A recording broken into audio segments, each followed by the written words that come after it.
গর্ভাবস্থায় অনেকেই জানতে চান পেটে ছেলে নাকি মেয়ে। অনেকে বলেন কিছু লক্ষণ দেখে নাকি বোঝা যায় ছেলে সন্তান হবে, কিন্তু এগুলো কি সত্যই নাকি শুধুই প্রচলিত ধারণা? আজকের ভিডিওতে আমরা জানব এই বিষয়টি।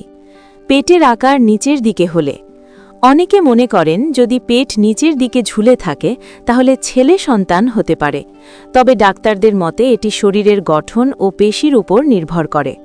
খাবারের রুচি পরিবর্তন।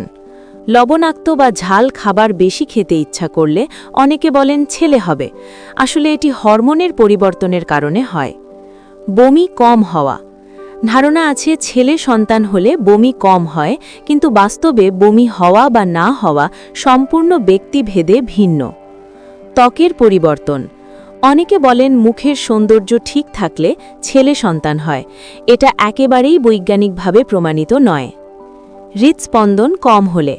কিছু লোক বলেন বাচ্চার হার্টবিট কম হলে ছেলে হতে পারে, কিন্তু এটি নির্ভরযোগ্য কোনো পদ্ধতি নয়। আসলে ছেলে বা মেয়ে সন্তান নির্ভর করে বাবার ক্রোমোজোমের ওপর। শুধুমাত্র আল্ট্রাসাউন্ড পরীক্ষার মাধ্যমেই নিশ্চিত হওয়া যায়, তাই এসব লক্ষণ শুধু অনুমান, নিশ্চিত নয়। ভিডিওটি ভালো লাগলে লাইক, কমেন্ট ও সাবস্ক্রাইব করতে ভুলবেন না। আর এমন আরও তথ্য জানতে আমাদের সাথেই থাকুন। ধন্যবাদ।